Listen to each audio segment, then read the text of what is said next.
Enfrentar el VIH en la región de América Latina requiere al menos 3 puntos clave.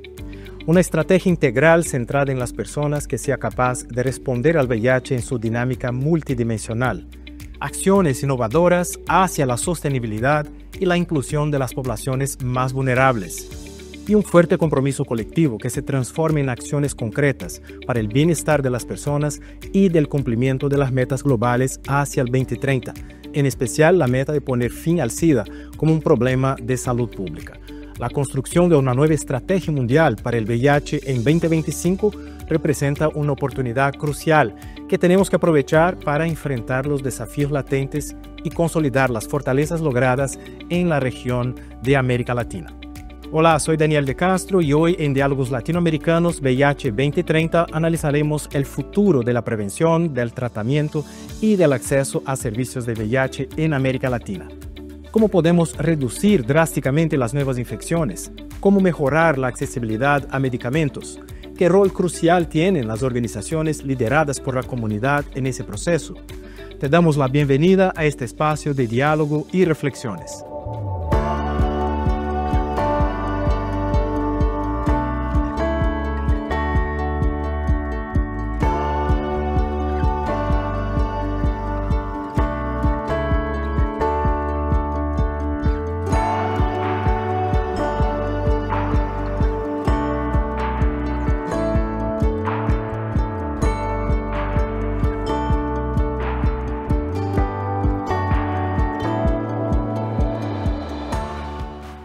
El tema de hoy es los desafíos y oportunidades en términos de prevención y tratamiento del VIH, enfocándonos en estos diálogos en la nueva estrategia mundial del SIDA. Mientras tanto, te invito a recordar los puntos clave de la estrategia actual. ¿Ya conoces la Estrategia Mundial sobre el SIDA 2021-2026? Acabar con las desigualdades, acabar con el SIDA. La estrategia establece un marco de acción transformador para reducir las desigualdades para el 2025 y así garantizar que todos los países y comunidades estén en camino de acabar con el SIDA hacia el 2030. Para lograrlo, la estrategia cuenta con un nuevo y audaz enfoque que utiliza la perspectiva de desigualdades para cerrar las brechas que impiden avanzar hacia el fin del SIDA y da prioridad a las personas que aún no tienen acceso a los servicios del VIH. La estrategia se enfoca en acciones prioritarias basadas en evidencias y en objetivos ambiciosos, y plantea que se destinen todos los recursos necesarios y que estos se apliquen con urgencia y eficiencia óptima para asegurar que todas las personas tengan acceso a los servicios de VIH que salvan vidas. Tiene 3 prioridades estratégicas interrelacionadas. La primera es maximizar el acceso equitativo e igualitario a los servicios y soluciones relacionados con el VIH. La segunda es derribar las barreras que impiden lograr resultados en materia de VIH. Y la tercera es dotar plenamente de recursos y sostener respuestas eficientes al VIH e integrarlas en los sistemas de salud, protección social, entornos humanitarios y respuestas a pandemias. Para lograr esto, se han propuesto acciones prioritarias en 10 áreas de resultados y 5 aspectos transversales para acelerar el progreso hacia la visión de 0 nuevas infecciones, 0 discriminación y 0 muertes relacionadas con el SIDA. También hemos establecido unos objetivos y compromisos muy ambiciosos para el año 2025, para poner fin a las desigualdades, colocando a las personas que viven con el VIH y las comunidades en el centro de la respuesta al VIH. Por un lado, los llamados facilitadores sociales. Que menos del 10% de las personas que viven con el VIH y grupos de población clave sufran estigma social y discriminación. Que menos del 10% de las personas que viven con el VIH, mujeres y niñas, y grupos de población clave experimenten desigualdades y violencia de género. Y que menos del 10% de los países tengan leyes y políticas punitivas. Por otro, las metas de servicios de VIH, que el 95% de las personas con riesgo de infección por VIH utilicen la prevención combinada. Lograr el esquema 95-95-95 en adultos y niños. Lo cual quiere decir que el 95% de las personas que viven con VIH deben ser diagnosticadas a través de pruebas de VIH. El 95% de las personas diagnosticadas deben recibir tratamiento y el 95% en tratamiento deben tener una carga viral suprimida. Además, queremos que el 95% de las mujeres accedan a servicios de salud sexual y reproductiva. Lograr una cobertura del 95% de los servicios para eliminar las nuevas infecciones por VIH en niños y mantener con vida a sus madres. Que el 90% de las personas que viven con VIH reciban tratamiento preventivo contra la tuberculosis. Y que el 90% de las personas con riesgo de infección estén vinculadas a otros servicios de salud integrados. Y finalmente, los compromisos de empoderamiento de las comunidades. Que las respuestas al VIH lideradas por la comunidad sean plenamente reconocidas, empoderadas, dotadas de recursos e integradas para un abordaje transformador e inclusivo. Son las metas 30-80-60, a través de las cuales se busca que las organizaciones comunitarias puedan para el 2025 llevar a cabo el 30% de los servicios de pruebas y tratamiento, el 80% de la prestación de servicios de prevención para poblaciones clave y mujeres, y que el 60% de los programas de apoyo a la consecución de facilitadores sociales esté a cargo de organizaciones dirigidas por la comunidad, incluidos programas para eliminar el estigma y la discriminación relacionados con el VIH y la violencia de género. Poner fin a las desigualdades es poner fin al SIDA. Participan virtualmente en el encuentro de hoy Omar Swed, asesor en atención y tratamiento de la Organización Panamericana de Salud, OPS, en Washington; Aaron Andrés Cardona, director ejecutivo de la Fundación Ancla en Colombia; y también Amira Erdoiza, directora ejecutiva de la Corporación Quimirina en Ecuador. Aquí conmigo en estudio, Yacid Estrada, asesor regional senior de ONUCIDA para Ciencias, Sistemas, Servicios, cubriendo América Latina y el Caribe. Muchísimas gracias a todos ustedes. Yacid, gracias por tu presencia aquí. Si miramos la fotografía actual de la epidemia de VIH en América Latina, ¿cómo estamos en términos de tratamiento, prevención y acceso a servicios, cuidados relacionados con el VIH? Hola Daniel, muchísimas gracias por la invitación. Bueno, cuando uno mira una fotografía hay que tener en cuenta que está mirando un momento y está mirando la forma como se diseñó tomar esa fotografía. Aquí vamos a mirar una fotografía de números de la epidemiología. Y entonces en esos números vamos a encontrar que hemos tenido progreso en el tratamiento. Entre el 2018 y el 2023, el acceso a tratamiento, el progreso en tratamiento ha ido del 61 al 73%. En cuanto a mortalidad, esta ha descendido. La mortalidad ha descendido en un 28% desde el 2010. Esto quiere decir que hay más acceso a servicios de salud, pero todavía falta algún tipo de acción diferenciadora para que esto se lleve a cabo. Hay autonomía financiera. El 96% de los países de la región de América Latina pagan ellos mismos sus respuestas. Sin embargo, dentro de esos promedios se ocultan variabilidades que son importantes tener en cuenta a la hora de tomar decisiones. Y por último, las nuevas infecciones, allí sí no estamos tan bien. Somos de las 3 regiones en el mundo que no han logrado controlar la epidemia. En total, en promedio para nuestra región, aumentamos un 9% de nuevos casos desde el 2010. Para complementar eso también hay que tener algún tipo de mirada en el detalle, porque un 9% nos está hablando de un promedio. En el Caribe se ha experimentado una mejoría, es decir, una reducción de nuevos casos. En América Latina se ha experimentado un aumento. Pero cuando miras por separado cada una de las regiones, los extremos son tan grandes que te oculta diferencias que son sustanciales y son importantes. Por ejemplo, en América Latina, 6 países de 11 están reduciendo casos. 11 países no han logrado reducir casos. En el Caribe, 5 países de 7 están reduciendo casos. Allí es importante, y esto es importante, que los estados y los países entiendan que a la hora de tomar decisiones sobre sus realidades, es decir, sobre la fotografía, tienen que darse cuenta que la fotografía es simplemente una imagen, que detrás de ello hay más y que se debe entrar a revisar esa imagen en profundidad. Y es verdad que es un escenario un tanto contradictorio, ¿no? De logros acumulados, pero también de desafíos que siguen, que persisten con nosotros. Gracias, Yacid. Omar, la prioridad estratégica número 1 de la estrategia mundial sobre el SIDA busca maximizar el acceso igualitario a los servicios y soluciones para el VIH, como prevención, tratamiento de VIH, ITS, atención de enfermedad avanzada, abordaje del VIH pediátrico y prevención de la transmisión materno-infantil. Desde el punto de vista de la OPS, ¿cuáles han sido los logros y cuellos de botella en este sentido? Muchas gracias, muchísimas gracias por la invitación. Bueno, mira, yo creo que ahora, gracias a esta estrategia, tenemos un mejor entendimiento de las barreras que están ocurriendo en muchos lugares, pero también muchas experiencias exitosas que se pueden replicar en otras partes. Por ejemplo, tenemos claro ahora que la pobreza es realmente un factor muy importante en lo que significa acceso al tratamiento y también retención, que la fragmentación de los sistemas de salud nos está generando muchas dificultades y que hay comunidades muy específicas que siguen siendo vulneradas en sus derechos. Pero también sabemos, por ejemplo, que hay muchos beneficios de llegar a poblaciones a través de las mismas comunidades. Lo hemos visto, por ejemplo, en los proyectos de pares, hemos visto en los proyectos de autoprueba, en los que se está marcando una diferencia realmente importante, fundamentalmente entre hombres gays y hombres que tienen sexo con otros hombres que por miedo al estigma o la discriminación no se quieren acercar. Sabemos también, por ejemplo, que la demedicalización de la PrEP y la expansión y la diversificación de los canales de PrEP funcionan en muchos países.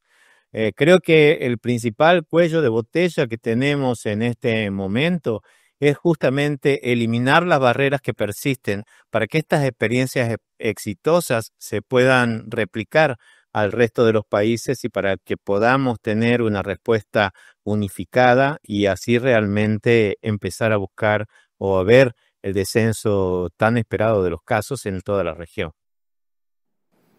Gracias, Omar. Andrés, la prioridad estratégica 2 de la Estrategia Mundial sobre el SIDA busca derribar las barreras que impiden lograr resultados en VIH, como las respuestas lideradas por las comunidades, derechos humanos, igualdad de género y juventud. Desde el punto de vista de una organización de base comunitaria, ¿cómo se articula la acción comunitaria para conectar con las comunidades, generar demanda, ayudar a tener acceso a servicios? Así es, muchas gracias. Nosotros como organizaciones de base comunitaria y como sociedad civil debemos crecer en conciencia que somos vértice, que somos puente, pero que también somos vehículo dinamizador y posibilitador de que la respuesta al VIH en las comunidades sea efectiva.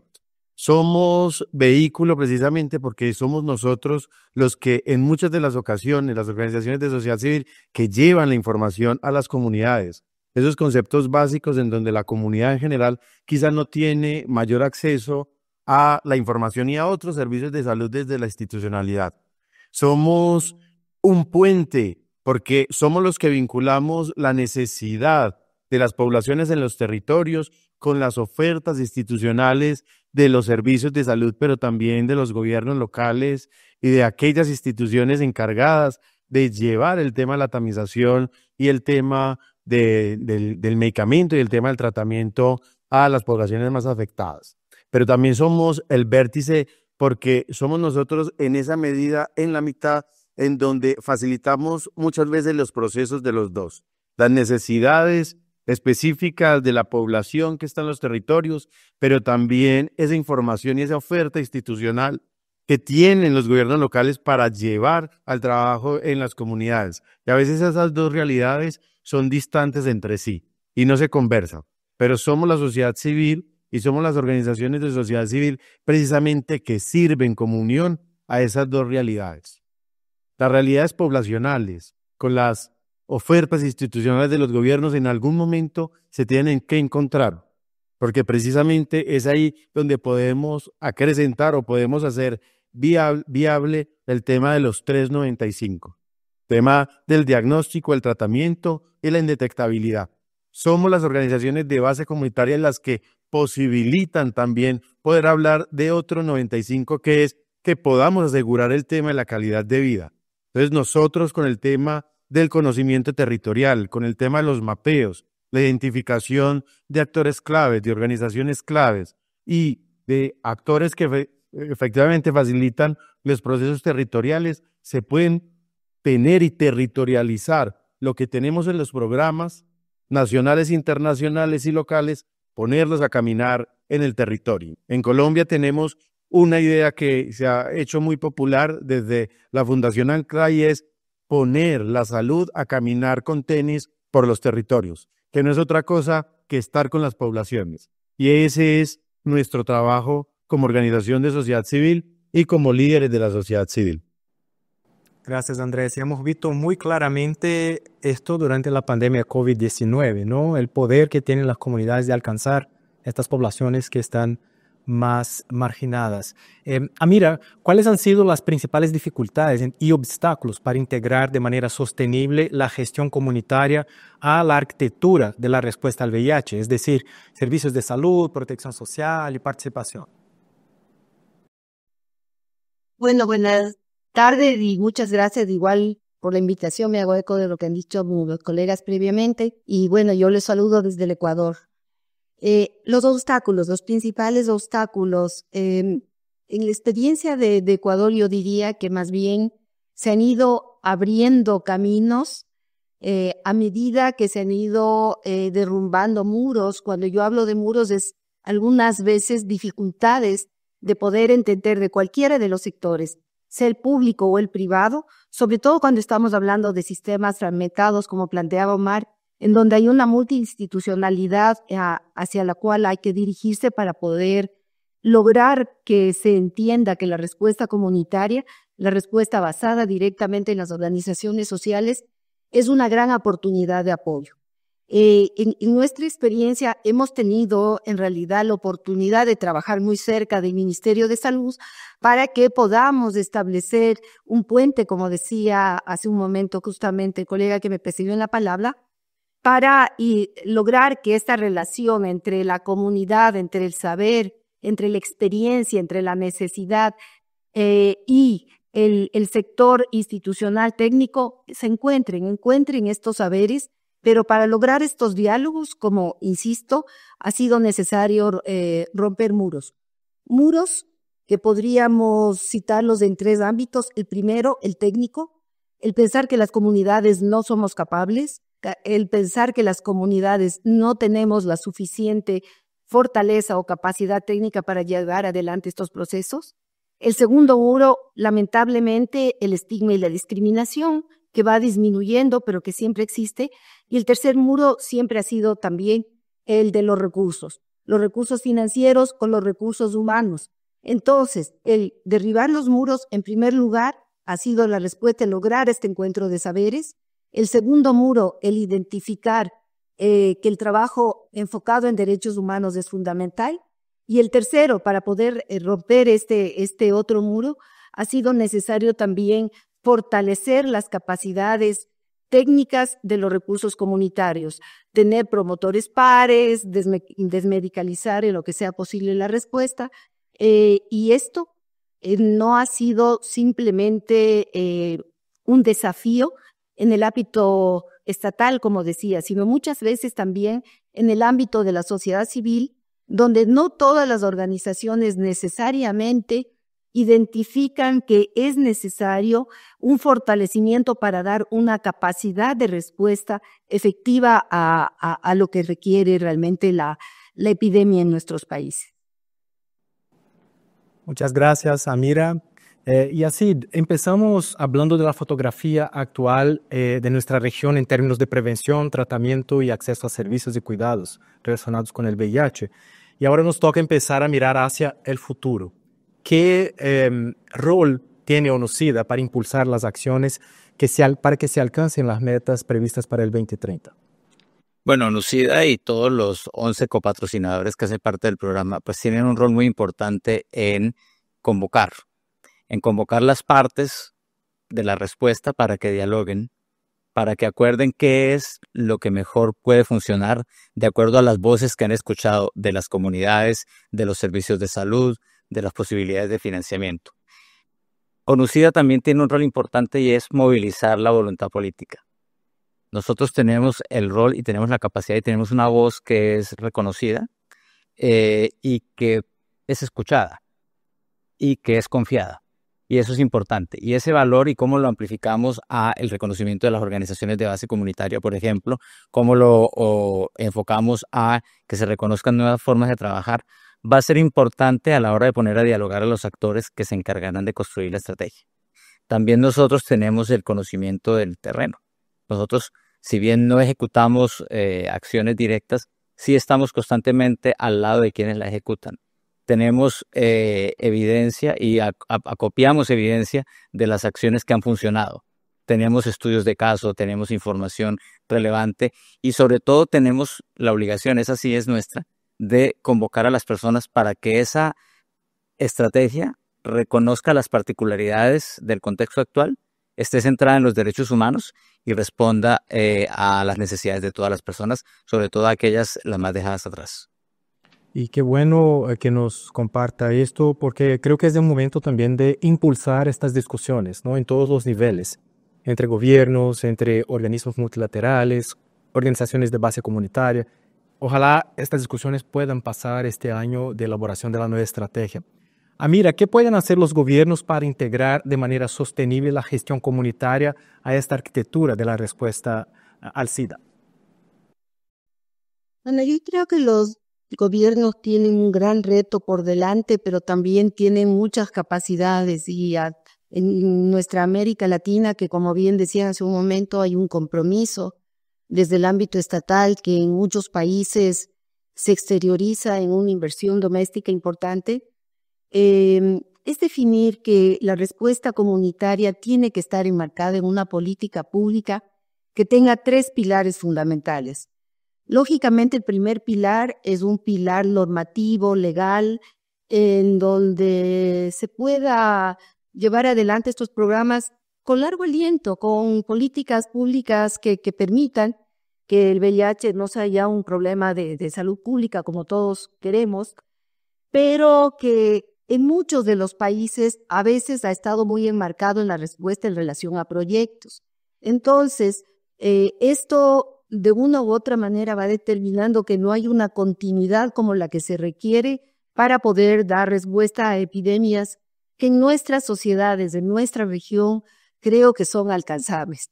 Entonces, el primer pilar de la política pública, establecer estas normativas en el ámbito de una perspectiva de largo aliento que vaya más allá de proyectos, que seguro cuente con el apoyo de cooperación internacional, sea técnico-financiera, que siempre es muy positiva, pero que enmarcada en esta gran inversión y en este compromiso de inversión doméstica sea importante. El segundo pilar, que va muy unido al primero, seguro que es la definición y el compromiso de erogar los recursos financieros que sean necesarios. No considerar que las respuestas comunitarias son respuestas apéndices, anecdóticas o vinculadas con las coyunturas, como decía hace un momento, de proyectos, sino más bien que son parte del proceso, que fortalecen, que consolidan, que permiten que el sistema, si es que es un sistema integral, realmente con las comunidades tiene una potencia y una efectividad mayor. Seguramente inclusive será más costo eficiente. Aquí recordemos, por ejemplo, los programas de prueba comunitaria, cómo han permitido que, como una medida de prevención básica, inicial, fundamental para poder entrar en el continuum, en algunos países haya disminuido la asistencia hospitalaria de casos de SIDA, lo que es una erogación inmensa de recursos financieros. Entonces, el segundo pilar, la inversión financiera suficiente, pertinente, oportuna. El tercer pilar es recordar que las políticas públicas las hacemos el Estado. ¿Y quiénes somos del Estado? El Estado son los gobiernos, las instituciones públicas y la sociedad civil. Entonces, en esa visión de conjunto del Estado, el tercer pilar es que la sociedad en su conjunto, incluido el sector público y el sector privado, debemos impulsar este cambio y entender que la respuesta comunitaria, insisto, no es anecdótica, es fundamental, está en la base de la efectividad de la respuesta y de lograr los objetivos que todos estamos luchando y persiguiendo. Gracias, Amira. Y encontrar los caminos para hacer con que esto funcione de la manera adecuada es el desafío al cual tenemos que proponernos, ¿no? Especialmente en esta nueva estrategia. Omar, América Latina tiene todavía el gran desafío de seguir avanzando en la prevención del VIH y las ITS, y aunque tengamos medicamentos e insumos disponibles en la gran mayoría de los países, la demanda sigue baja. Muchas personas, por ejemplo, llegan tardíamente al tratamiento del VIH. ¿Cómo podemos explicar eso? ¿Qué podría explicar este escenario? ¿Y cómo crees que podemos cambiar esta dinámica en estos años que nos faltan hacia el 2030? Mira, yo creo que para que un producto se demande, la persona tiene que conocer que el producto existe y saber de sus beneficios. Y en particular tenemos que ser capaces de transmitirle a las personas esta información de una forma positiva, que de alguna manera apele o movilice las emociones de toda la comunidad. Y uno de los mejores ejemplos de esta comunicación positiva es el mensaje de indetectable, intransmisible. Es decir, que una persona, aun cuando tenga una infección por VIH, si está tratada y tiene su carga viral indetectable, no va a transmitir el virus a otra persona. Y esto tiene un efecto increíble y muy movilizador, tanto en las personas con infección por VIH, en los cuales genera mucha mejor adherencia, menos estigma interno, menos angustia de estar en riesgo de transmitir a un ser querido la infección, como justamente a las personas que no tienen la infección y que rodean a esta persona. Yo he sido testigo de situaciones muy emocionales de parejas que han podido relacionarse diferente a partir de este mensaje tan esperanzador. Y incluso ahora recientemente Estados Unidos aprobó también, por ejemplo, la donación de órganos entre personas con VIH. Ya quedan muy pocas cosas que una persona con VIH no puede hacer, digamos, y uno tiene que plantear entonces por eso estos mensajes positivos, porque cuando la comunidad sabe de estas cosas también hay menos discriminación. Ahora, pero por ejemplo, en el caso de PrEP, además de que haya información y que haya información sobre la eficacia tan alta que una pastilla tiene para prevenir la infección, también lo tenemos que hacer atractivo. Cuando hablamos de PrEP, hablamos de relaciones sexuales y hablamos también entonces, tenemos que hablar de alguna manera de vincularse un poco mejor en estas relaciones con más protección, con menos miedo, con menos ansiedad, con más placer, porque justamente para tener una buena comunicación no solamente hay que hablar de riesgo. Pero una de las cosas que nos preocupa, como decías, es justamente la cantidad de personas que se diagnostican ya en una fase muy avanzada en la situación de su enfermedad, ¿no? Y eso es lo que nosotros decimos, diagnóstico tardío, que se asocia justamente con resultados mucho peores. Y esto, de alguna manera, no solamente información, también son políticas nacionales, políticas de testeo. Nosotros vemos en algunos estudios que las personas cuando llegan con una infección oportunista ya han pasado por el sistema de salud por lo menos 5 veces y nadie le ha ofrecido la prueba o esa persona no sabía que podía solicitar la prueba en ese sistema. Entonces, por eso es no solamente hablar de comunicación, sino también llevar adelante algunas actividades para expandir algunas intervenciones específicas como es el acceso a la prueba, por ejemplo, ofreciéndola a pacientes internados, ofreciéndola en emergencia en lugares de alta incidencia y obviamente, como ya todos sabemos, a todas las mujeres embarazadas, a todas las personas con tuberculosis, a todas las personas con infecciones de transmisión sexual, sin descuidar las acciones específicas que tenemos que tener para poblaciones clave. Y Amira nos decía también lo importante que es involucrar a las comunidades en esta información y en la provisión de estos servicios, porque son justamente estas comunidades las que, o justamente son las organizaciones de la sociedad civil las que tienen también la experiencia en cómo poner estas campañas de comunicación de una forma que lleguen mejor al usuario final.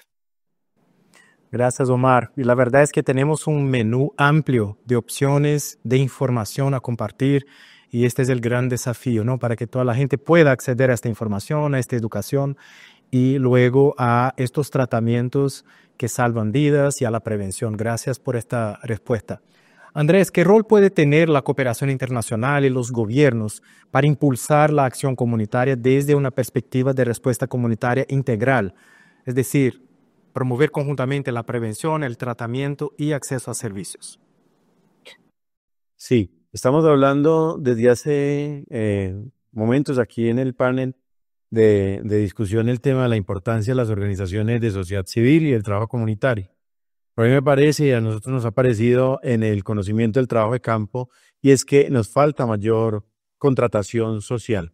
El tema de cómo la cooperación internacional y los gobiernos locales pudieran fortalecer este tema del trabajo comunitario, este tema de lo que las acciones desde lo comunitario, desde las organizaciones se pudieran potenciar, es precisamente eso, poder potenciar, fortalecer y acompañar la contratación social, porque ya vemos el tema de la riqueza, pero muchos de los trabajos de la sociedad civil y muchos de los trabajos comunitarios los hemos equiparado a un trabajo o de menos nivel, o de un trabajo gratuito, o de un trabajo que no tiene, digamos, como las herramientas para, para poder ser juicioso y riguroso en los territorios. Pero acá vemos que en última instancia sí es muy importante el tema del trabajo comunitario, pero eso necesita una contratación.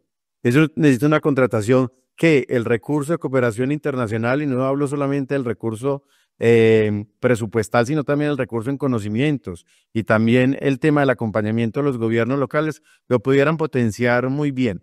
Yo creo que es una invitación a todos a que debemos de ver el trabajo comunitario como gratuito y empezar a pensar que las organizaciones legalmente constituidas con trabajo en la comunidad necesitan ser contratadas por su conocimiento, precisamente por el impacto que tienen los territorios. Otro de los temas que creo que es importante hablar y es la descolonización del trabajo de cooperación internacional en América Latina. Vemos en los territorios de América Latina, claro, mucha inversión desde lo internacional, pero a veces con organizaciones que no son de los territorios, que no conocen los territorios, que no conocen los países, pero sin embargo, pues, digamos, se llevan el mayor acompañamiento en términos técnicos y presupuestales digamos, en los países, en las ciudades y en las ruralidades. Entonces ahí necesitamos, de verdad, que se nos tenga en cuenta y que se tenga en cuenta esas organizaciones locales que conocen la dinámica de lo pequeño, la dinámica de lo puntual, la dinámica del barrio, la dinámica del pueblo, la dinámica de esos territorios a los que las grandes empresas no pueden ir, ni las grandes organizaciones de cooperación internacional, pero sí la organización local. Entonces es por eso muy importante el tema de tratar de descolonizar ese tema de cooperación internacional y tener en cuenta las organizaciones de cada uno de los territorios. En Colombia, yo hablo por mi país, podemos tener el mapeo de 350 organizaciones con un trabajo muy bonito que pueden hacer desde sus localidades, pero se sigue priorizando el tema de esas otras organizaciones que vienen de afuera. Y sin embargo, con esto doy el tercer punto de cómo se puede vincular la cooperación internacional con los gobiernos locales, y es priorizar lo local. Y priorizar lo local con eso que hablaba al principio, con potencializar, con dinamizar y con acompañar esas organizaciones que ya tienen trabajo en el territorio. Creo que el tema de la contratación social para sostener el tema comunitario y una respuesta comunitaria tiene que ser fundamental. Gracias, Andrés. Y creo que muchas cosas interesantes van a salir de este poder del local, ¿no? De saber que hay un poder en el local que funciona, que tiene respuestas y que está involucrado en esta respuesta al VIH. Muchas gracias. Y así, el 2025 será un año importante para la respuesta al VIH porque tendremos la elaboración de la nueva estrategia mundial del SIDA, ¿no? Y en esta estrategia, claro, vamos a reforzar seguramente e impulsar aún más los esfuerzos para poner fin al SIDA como amenaza a la salud pública. ¿Cómo crees que América Latina puede influir en ese proceso y verse reflejada desde la perspectiva de las comunidades, de los gobiernos y obviamente de sus metas, ¿no? Para tratamiento, prevención y acceso a servicios? Bueno, claramente la mejor manera de incidir es poder participar. Entonces creo que Latinoamérica y en particular uno quisiera, digamos, las organizaciones de base comunitaria son muy vocales y expresan muy bien sus necesidades. Quisiera uno también escuchar todas las partes de la respuesta, es decir, las organizaciones, los gobiernos, por ejemplo, que entraran en un nivel más alto de diálogo político en cuanto a cómo podemos mostrar las conexiones que hay entre el panorama socioeconómico de nuestra región y las necesidades que tenemos dentro de la respuesta al VIH. Esa podría ser una forma. La otra forma es claramente reconocer el aprendizaje local, poder regionalizar la estrategia, poder decir, cierto es que tenemos gran autonomía, cierto es que nuestras epidemias no se comparan con otras latitudes, pero al interior de nuestros países, en pequeños bolsillos poblacionales, las epidemias siguen siendo muy altas. Los números que yo estoy diciendo son un promedio, pero existen prevalencias muy altas en comunidades dejadas atrás, prevalencias muy altas en poblaciones clave. La importancia de eso, de que nuestra epidemia no es generalizada, es probablemente el mayor aporte que pueda hacer Latinoamérica a la conversación sobre los que toman decisiones en hacia dónde van los recursos. Eso por un lado. Por otro lado, Latinoamérica de todas maneras es un territorio innovador y que ha generado muchísimas respuestas eficientes y que tiene muchos aprendizajes. Promocionarse y ponerse en el escenario de la respuesta al VIH y de la estrategia, no como una región que necesita recursos, sino que también es capaz de aportarlos, va y puede marcar la diferencia. Porque acá tenemos experiencia de sobra de trabajar en comunidades clave, en poblaciones clave, perdón. Tenemos experiencia de sobra en integrar el trabajo comunitario. Tenemos experiencia de sobra en saber cómo llegar al rincón más apartado de nuestras geografías, que son complejas. Tenemos la particularidad de que tenemos muchos idiomas que se hablan en esta región. Aquí no solamente es español, portugués, inglés. También hay otras lenguas nativas que deben ser pues, como integradas. Entonces creo que el mismo concepto latinoamericano de diversidad y de heterogeneidad es lo que puede, y el refuerzo de que el mundo no es igual en todas las latitudes, es lo que puede Latinoamérica hacer la fuerza para que esta estrategia responda a nuestras necesidades. Porque lo sabemos, en Latinoamérica a veces sentimos que las respuestas al VIH no están acotadas a las necesidades de nuestra región y sobre todo menos a las de las regiones más marginalizadas y a las poblaciones más dejadas atrás. Buenísimo. De lo que nos decía Andrés, ¿no? Del poder del local, nosotros también tenemos que hacer advocacy para el poder del regional, ¿no? De lo regional, que es la fuerza que tenemos como región también. Omar, ¿cuáles son las acciones hacia donde deberíamos encaminarnos para una respuesta efectiva? ¿Qué nos dice la evidencia científica, por ejemplo, que debemos hacer ahora para ponernos al día y cambiar el juego? Bueno, nosotros si queremos eliminar realmente el VIH como un problema de salud pública, tenemos que bajar rápidamente la incidencia y bajar también rápidamente la mortalidad. Y muchas de estas recomendaciones ya están en los diferentes manuales y guías de la Organización Mundial de la Salud, también refrendado por la Organización Panamericana de la Salud. Pero como esto, digamos, si queremos pensarlo fácil, podemos decir claramente que es una infección que de todas formas tiene casi todas las ventajas para poder pensar que se puede eliminar. Tiene una prueba de VIH que rápida, muy eficiente, muy sensible, muy específica, que en 10 minutos podemos saber el resultado. Tenemos una posibilidad de prevención con más del 90% eficacia, la prevoral, y ya vamos a tener dentro de poco otros productos todavía más eficaces. Y tenemos tratamientos muy modernos, muy efectivos, que en una sola pastilla al día realmente logra la reducción de la carga viral en la gran mayoría de las personas y que es muy accesible, muy barato desde el punto de vista del costo, a menos de $3 por mes de tratamiento. Entonces tenemos las herramientas, lo que tenemos que hacer es tratar de trabajar en cuáles son las barreras para que estas situaciones no se implementen sistemáticamente. Y entonces para eso realmente el enfoque de expandir el testeo para reducir el diagnóstico tardío, haciendo palanca en todas las diferentes oportunidades de testeo o de implementación de la prueba, con la autoprueba, con la prueba entre las parejas de las personas recién diagnosticadas y las pruebas en las redes sociales.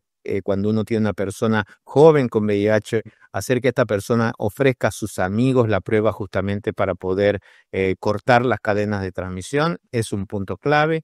Y ofrecer también, cada vez que uno tiene un resultado de una prueba negativa de VIH, evaluar si esta persona tiene riesgo y si tiene riesgo potencial, ofrecer la posibilidad de iniciar la profilaxis. Y estas dos cosas se pueden hacer muy simple si logramos romper las barreras regulatorias que tienen todos estos países para que estas cosas se puedan hacer en las organizaciones de la sociedad civil, en la comunidad por gente entrenada y en los centros de atención primaria en forma integrada.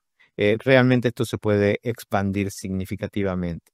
Si una prueba es positiva, esta persona tiene que iniciar tratamiento lo antes posible. Ojalá que el mismo día, si la persona está preparada, pero si no, por lo menos en la primera semana. Eso se asocia a mejor retención, a mejor supresión viral, a menos mortalidad en estudios que se hicieron incluso en países de la región como en Haití. Entonces tenemos que realmente seguir trabajando en optimizar en este tratamiento y en hacer que las personas se mantengan en tratamiento. Tenemos un 16% de personas en la región que saben que son VIH, pero no están en tratamiento. No sabemos si estas personas han dejado el tratamiento, nunca lo han comenzado, han fallecido o han migrado, pero es importante identificar a estas personas y por eso también la evidencia dice que los centros de atención que tienen realmente un plan para identificar a las personas perdidas y para reenganchar a esas personas en el sistema de atención, siempre se asocian con mejores tasas de respuesta que el estándar de atención, que es no hacer nada y que esperar que esta persona vuelva. Porque cuando la persona vuelve, ya está en una situación clínica diferente, ya tiene, en un 30% de estos pacientes tienen ya alguna infección oportunista que se va a asociar con una mortalidad por enfermedad avanzada muy significativa. Entonces, por eso es que tenemos que trabajar conjuntamente en la fase, como dijimos, de desmedicalización, de simplificación, integración en atención primaria, con un foco en inicio rápido de tratamiento, en retención y en un manejo adecuado de la enfermedad avanzada. Gracias, Omar. Seguramente esa es la nueva estrategia.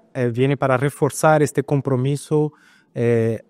Lograremos acelerar, ¿no?, nuestras acciones para cumplir con las metas. Gracias por esta respuesta. Andrés, ¿cuál es la acción soñada que debería tener la nueva estrategia desde la perspectiva de las comunidades en su rol de promoción del tratamiento y de la prevención y también del acceso a servicios de VIH? Pues hay varios sueños, no es una estrategia soñada, o es una estrategia con varias actividades. A mí me parece que es fundamental que en lo nuevo pueda venir con mucha fuerza el monitoreo liderado por comunidad. Creo que eso marca un punto de partida y una metodología clara para identificar los problemas reales que están en los lugares de intervención. A veces las organizaciones venimos de un trabajo muy bonito, pero también un trabajo muy poco juicioso en términos de los datos. Y creo que la estrategia del monitoreo liderado por comunidad fortalece los dos, nos fortalece a las organizaciones para que tengamos procesos más sistémicos, más sistematizados, en donde la información nos pueda llevar a tomar decisiones acertadas, pero también procesos de negociación con los gobiernos locales más acertadas, pero a su vez también fortalece las acciones de la organización de sociedad civil. A mí me parece también otra actividad, otra estrategia soñada que vincule el trabajo de la comorbilidad TB-VIH. A veces la tuberculosis y el VIH son como dos primos que se dan la espalda, decía uno de los grandes líderes de Latinoamérica en términos de tuberculosis. Y parecemos pensando en las acciones de VIH y acciones de TB y que en ningún momento se encuentran, solamente se encuentran en la penalidad y en el pesar del paciente. Cuando sabemos que la mayoría de muertes asociadas al VIH, la tuberculosis se hace presente.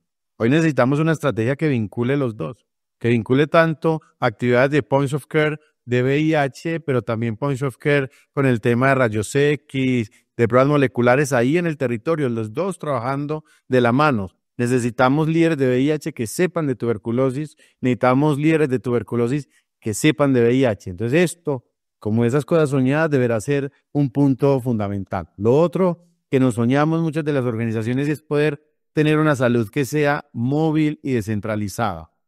Las realidades de la ciudad no son las mismas realidades de la ruralidad, no son las mismas realidades de los territorios de paso. Necesitamos una salud que, si bien esté en la intramuralidad del hospital, también salga a la calle. También salga a la calle con esa frase que decíamos ahorita, a caminar con tenis por los territorios. Necesitamos mover los profesionales de la salud. Necesitamos descentrar la salud, la atención, y eso es el tema del tamizaje, el tema del tratamiento. Necesitamos poder hacer que nuestras organizaciones también y nuestros profesionales de la salud puedan estar en campo. Otras de las acciones soñadas, si a uno le dicen sueños, no sueña todo lo que, digamos, como que todo eso que uno piensa que puede dar respuesta, y la otra es necesitamos comunicaciones y estrategias de comunicación también basadas y construidas desde la comunidad. A hoy nosotros vemos muchas estrategias comunicativas, muchos videos, digamos, estrategias que puedan ser visuales o gráficas, pero muy desencarnadas de lo local. Entonces necesitamos con los agentes locales, con los líderes, construir también esas campañas que puedan tener un impacto y una apropiación que finalmente nos dinamice el tema de los servicios que necesitamos. Y lo otro, poder un poco reflexionarnos el tema de si bien trabajar las poblaciones claves son también muy importantes, es precisamente no podemos, digamos, tener otro discurso porque ahí está el dato, pero darle un poco también el discurso de los determinantes sociales. A veces trabajar con poblaciones como HCH, hombres que tienen relaciones sexuales con otros hombres, pues termina siendo muy complejo porque es una categoría de la salud pública, pero no es una categoría comunitaria. Entonces, ¿quiénes terminan siendo los HCH o quiénes se perciben a sí mismos como HCH que facilite la identificación y la detección de la población? Nos ha parecido muy complejo. Entonces, a ese discurso de poblaciones clave, que sigue siendo muy importante, poderla fortalecer con el discurso de los determinantes sociales para identificar de manera efectiva a quién ir, a quién intervenir y a quién acompañar. Ok, muchas gracias, Andrés. Amira, desde la experiencia que has tenido de trabajar bajo los marcos de la estrategia actual en la región andina, ¿cómo la nueva estrategia puede posicionar las necesidades y las potencias de las organizaciones lideradas por la comunidad en nuestra región? Creo que la estrategia pone en el centro las comunidades y eso es fundamental. Para mí, el hecho de que tengamos que caminar y avanzar un poco a salir de la tiranía de los promedios, y creo que el tema del monitoreo basado en la comunidad y con evidencia fuerte para saber cómo se está dando realmente la respuesta y cuáles son las situaciones que van pasando en las diferentes comunidades, me atrevo a hablar en plural. Somos sociedades diversas, culturalmente diversas, socioeconómicamente diversas, con muchos desafíos de términos de desarrollo y inclusive cuando hablamos de la colectividad y hablamos de colectividades de población clave, por citar algo, sabemos que hay diferencias muy grandes entre lo que pueden ser mujeres trans o mujeres cis, trabajadoras sexuales o la diversidad de hombres que tienen sexo con hombres que posiblemente tienen contextos de vida diferentes y que hay que tenerlos claros para poder ser mucho más eficientes en la respuesta.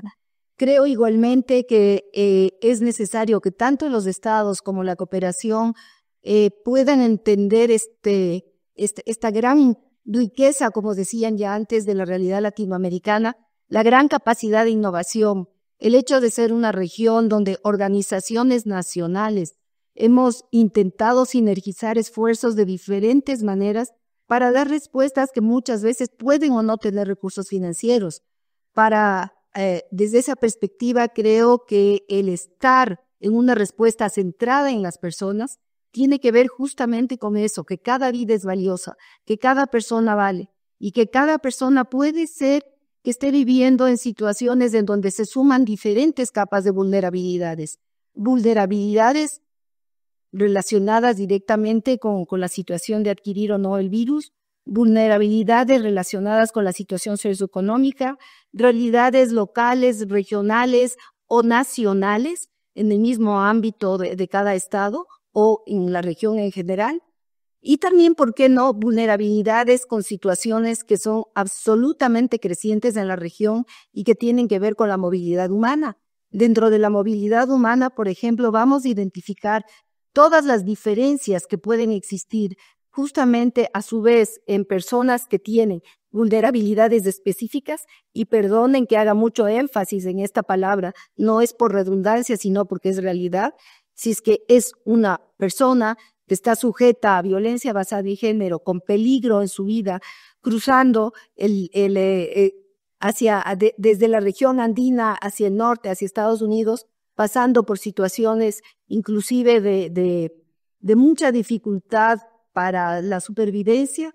Entonces, estamos hablando de que la respuesta al VIH, que podemos avanzar muchísimo, que hemos avanzado muchísimo en términos de la innovación que tenemos, y concuerdo con los colegas que en la estrategia tiene que estar definitivamente una visión de desmedicalización.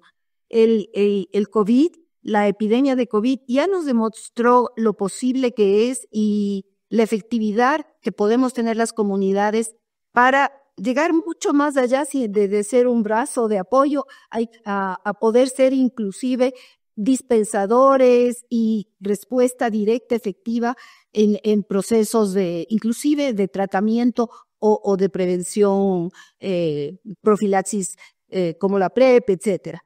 Entonces, yo considero que la estrategia tiene muchos sueños y los colegas que me antecedieron, tanto en lo que es evidencia cuanto en lo que es propuestas, han sido muy claros.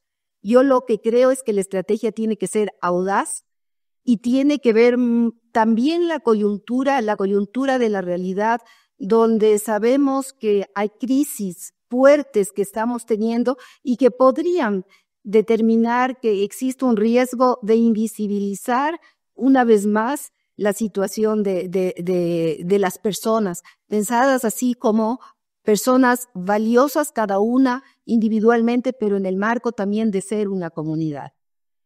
Finalmente, considero que la otra situación en la estrategia es la sostenibilidad, lo comentaron también, y que para la sostenibilidad tenemos que hacer un gran esfuerzo, poner el hombro para lo que sea también un sostenimiento financiero de las respuestas, como decía, en el marco de políticas públicas, en donde todos los actores estamos involucrados. En esto, para mí es muy importante que los sistemas de salud en los diferentes países, con las características que tengan, tiendan a fortalecer sinergias, a coordinar para no desperdiciar recursos o duplicar acciones, lo que tiene que ver también con las respuestas de la sociedad civil, donde seguramente uno de los riesgos que debemos evitar es la fragmentación, que debemos ver cómo hay procesos colectivos que refuercen las capacidades de la respuesta de la sociedad civil y que procesos eventuales, como por ejemplo los de contrato social o cualquier situación que venga, estén sobre la base de los compromisos de los estados como garantes de derechos y también con la perspectiva de que los recursos puedan ser optimizados a lo más. Bien, muchas gracias, Amira. Y bueno, para cerrar nuestro encuentro de hoy, me gustaría hacer una última ronda de preguntas para todo el panel, con el desafío de 1 minuto o menos por respuesta. Entonces, empezando por ti, Yacine, ¿qué sientes que marcó la diferencia en la estrategia 2021-2026 y qué puede marcar la diferencia en la nueva estrategia? Bueno, claramente yo creo que lo que marcó la diferencia fue el foco en las desigualdades. La estrategia anterior, en la que estamos ahora, marcó el foco en las desigualdades, enfocó en las desigualdades y nos obligó y nos llamó la atención de mirar sobre ello en particular. Ahora, una estrategia actual debiera también mantener el foco en las desigualdades, girar el foco hacia lo regional, hacia lo más local todavía, pero adicionalmente creo, y tomo uno de los textos dichos por Amira, debe reconocer la volatilidad de los contextos, debe ser ágil a la hora de responder y debe también tratar y lograr mejor que se integre la respuesta al VIH dentro de la respuesta a otras situaciones de salud. Buenísimo, gracias. Omar, ahora te toca a ti. Sí, gracias. Yo también estaba, mientras hablabas, pensando en que la desigualdad realmente es lo que marcó una parte fundamental de la estrategia 2021-2026, en particular en nuestra región, que es la más desigual del mundo, y en particular porque permite también reconocer la importancia que los sistemas de protección social tienen para mejorar justamente la prevención, evitar la infección y mejorar la sobrevida de los que viven con VIH. Yo creo que para la nueva estrategia tenemos que seguir renovando nuestra abogacía justamente a cerrar estas brechas de desigualdad, sobre todo ahora que el mundo se está yendo a una fase de políticas más austeras, más regresivas y que de alguna manera pueden dar lugar a políticas de discriminación, sumado a un montón de otras crisis que generan policrisis, digamos, en muchos gobiernos que hacen que tomen decisiones que posiblemente no pongan al VIH como un tema prioritario. Y entonces, en ese sentido, creo que va a ser crítico, como decía Amira, innovar y optimizar los recursos que tenemos. Ahí la telemedicina, la salud digital, el uso de la inteligencia artificial para mejorar nuestros servicios, para mejorar el análisis de nuestros datos y para comunicarse activamente con las poblaciones que están en mayor necesidad es clave. El acceso a los productos farmacéuticos a precio justo también es muy clave, en particular ahora con la identificación del lenacapavir como una droga que podría realmente tener una eficacia de 100% en mujeres, de 96% en poblaciones clave para evitar la infección, y que nuestra región ha participado, en 4 países de nuestra región participaron en los estudios clínicos de esta droga y sin embargo no están contemplados dentro de la licencia todavía. Y obviamente el involucramiento y el reconocimiento de la sociedad civil y de las organizaciones de la sociedad civil como un brazo ejecutor de todas estas intervenciones para lograr que un 30% de las pruebas de VIH se hagan a través de la comunidad, que el 80% de la prestación de los servicios se genere a través de esto y que el 60% de los programas de apoyo estén a cargo de la sociedad civil, es un reto que tenemos que seguir estimulando. Muchísimas gracias. Gracias, Omar. Amira, ¿qué sientes que marcó la diferencia en esta actual estrategia y qué puede marcar la diferencia en la nueva? Igual, concuerdo, las desigualdades del ver con una lupa real y no lupa de promedios creo que fue un gran avance. Hay que seguir profundizando en esto, pero también yo considero que la respuesta al VIH tiene que estar muy integrada con la coyuntura. En el COVID, la respuesta al VIH y los movimientos comunitarios y las respuestas estatales fuimos quienes llevamos la punta de lanza para demostrar que ante una epidemia se podían hacer cosas diferentes. Ahora que estamos pasando una nueva etapa, no podemos olvidarnos de esta coyuntura donde tenemos todo el cambio climático, todo el problema de guerras, todo el tema de crisis económicas, toda la situación de retroceso en términos de derechos ya visibles en algunos países y, ¿por qué no? Insisto e insistiré mucho en las situaciones de movilidad humana, porque si es que no nos integramos, y ahí yo hago un llamado para todos, y ahí UNUCIDA tiene esta gran capacidad de establecer estos diálogos, para que Estados y sociedad civil estemos juntos, para que también, e insisto, en nuestros países y en nuestra región, las diferentes organizaciones de la sociedad civil podamos establecer los asocios para poder dar respuestas inclusive transfronterizas. Hay muchos de los seres humanos, hermanos nuestros, que circulan o en Sudamérica o que están yendo desde la región andina o desde Sudamérica hacia el norte, que simplemente cada paso que dan es un paso de crisis en su vida. Desde la respuesta al VIH tenemos que tomar el liderazgo que siempre hemos tomado para dar respuesta a estas personas que tal vez son las más vulnerables de las más vulnerables. Muy bien, Amira, muchas gracias. Y Andrés, últimas palabras. Sí, a mí me parece que marcó la diferencia, estoy de acuerdo con los compañeros, el tema de las desigualdades, pero dentro de las desigualdades hay un tema que a mí me parece fundamental y es la identificación de los facilitadores sociales.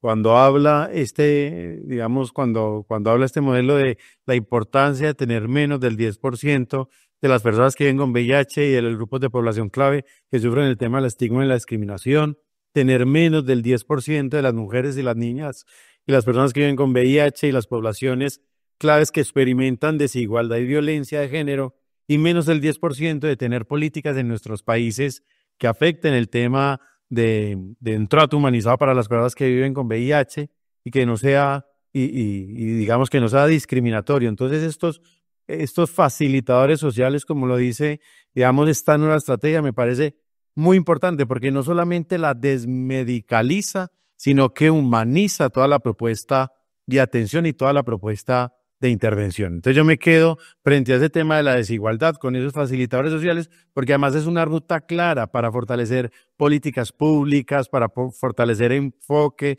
para fortalecer la descriminalización del diagnóstico en nuestros territorios, por ejemplo, rurales, porque siempre nos pensamos VIH en las grandes ciudades, no en la ruralidad. Es importante seguir hablando de la descriminalización y obviamente la desmedicalización del VIH. Muchísimas gracias, Omar, Amira, Andrés, gracias Yacid por compartir con nosotros sus conocimientos y experiencias en estos diálogos latinoamericanos VIH 2030. En esta serie de 5 episodios estaremos analizando desde distintas perspectivas y realidades cuáles son los caminos que podemos tomar para ajustar el paso y acelerar el cumplimiento de las metas fijadas para el 2030. Te invito a que veas con nosotros algunas de las principales conclusiones de nuestro diálogo de hoy, los desafíos y oportunidades en términos de prevención y tratamiento del VIH. Reconocer la volatilidad de los contextos políticos y sociales en América Latina y en el mundo para adecuar de manera ágil la nueva estrategia a los momentos de crisis. Asumir un compromiso colectivo y usar el conocimiento existente para lograr una colaboración más efectiva en todos los niveles. Reconocer la importancia de las soluciones locales y regionales en la nueva estrategia mundial sobre el SIDA. Ampliar el conocimiento de las personas sobre las herramientas disponibles y simplificar el acceso a las mismas.